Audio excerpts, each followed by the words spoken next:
कौन जीत रहा है यूपी? सबसे सटीक एग्जिट पोल 7 मार्च शाम 6 बजे से लगातार सिर्फ और सिर्फ यूपी तक पर।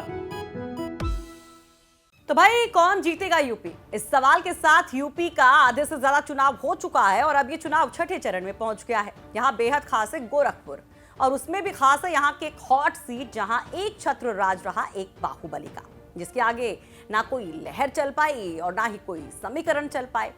नमस्कार, आप देख रहे हैं यूपी तक और आपके साथ मैं हूं सुषमा। हम बात कर रहे हैं गोरखपुर की चिल्लूपार विधानसभा सीट की, जहां 1985 से हरिशंकर तिवारी का कब्जा रहा है।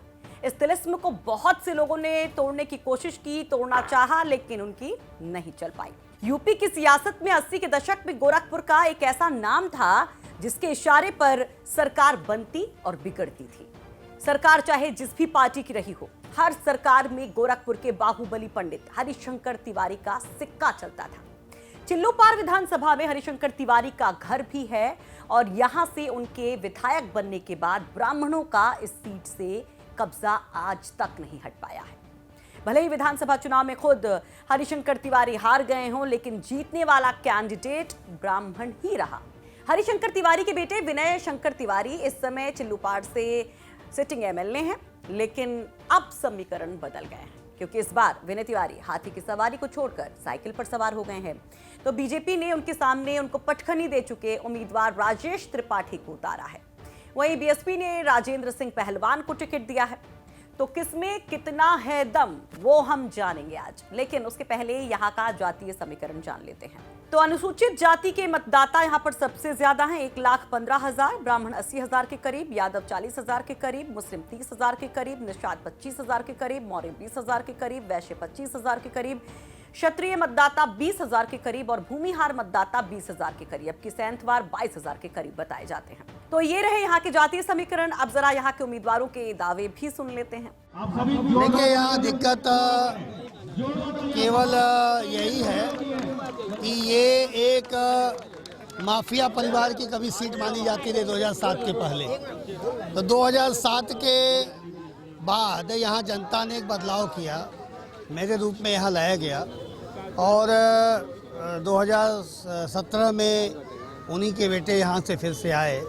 तो एक बार जो उनके दबंगई, उनके माफियागिरी या उनके लोभ लालच का जो माहौल था, वो उन लोगों ने फिर कोशिश की करने की। लेकिन जनता का इस बार का उत्साह, मोदी योगी जी के जो कार्य हैं और जनहितकारी और जो आध्यात्मिक भारत की तरफ उन्होंने पूरे क्षेत्र को, देश को ले जा रहे हैं वो, तो उसको लेके जनता में बेहद उत्साह है। मैं ये कह सकता हूँ कि पहले जो जनप्रतिनिधि महोदय यहाँ अभी वर्तमान हैं, जो 10 को भूत हो जाएंगे, वो उनके थ्रू तो कुछ भी नहीं हुआ।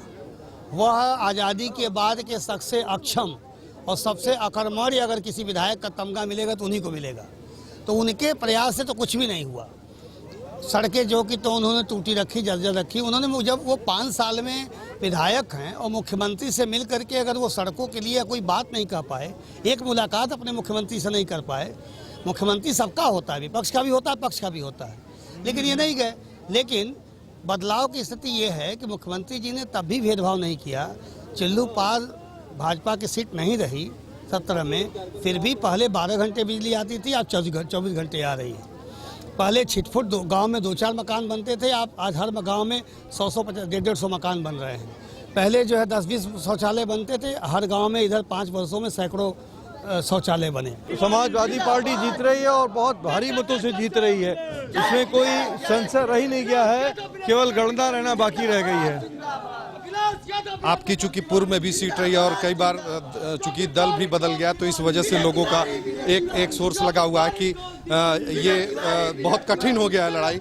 ऐसे में क्या कहना? देखिए, जनता का जिसको आशीर्वाद प्राप्त होता है वो चुनाव जीतता है।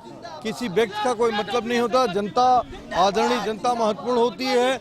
चिल्लूपार के आदरणीय लोग हमारे साथ हैं और आज उसी का परिणाम है। कल एक हमारे वहाँ सभा थी, आपने देखा, अगर आपको मालूम हुआ होगा तो कितने लोग उसमें आए थे कि जिसका इतनी भीड़ हुई थी कि 3 घंटे तक बढ़ल गई, कस्बा खाली नहीं हो पाया। तो इस तरह से पूरे चिल्लूपार में आज हमको जन समर्थन मिल रहा है।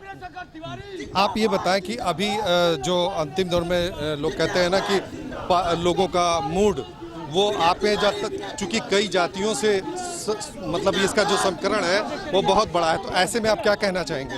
देखिए, हर वर्ग का सहयोग हमारे साथ है और समाजवादी पार्टी के साथ है और इसमें जीत में कोई संशय नहीं है। हम भारी मतों से यहाँ से, यहीं से नहीं पूरे प्रदेश में समाजवादी पार्टी चुनाव जीतने जा रही है और सरकार बनाने जा रही है। तो मुकाबला ब्राह्मणों के बीच है और ज्यादातर लोग कह रहे हैं कि यहाँ मुकाबला कड़ा है और बाइपोलर है, यानी कि बीजेपी और सपा के बीच है।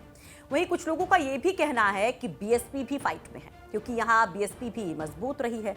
इस सीट पर बीजेपी और सपा का खाता तक कभी नहीं खुला, जबकि पिछले 3 चुनाव की बात करें तो लगातार बीएसपी का कब्जा रहा।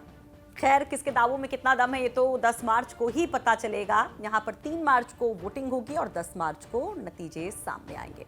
तब तक हमारी कोशिश है कि हर एक सीट का हाल आपको बताते जाएं और तमाम पॉलिटिकल खबरों और खबरों के मतलब को आप तक पहुंचाते जाएं। तो देखते रहिए यूपी तक और पढ़ते रहिए UP तक.in।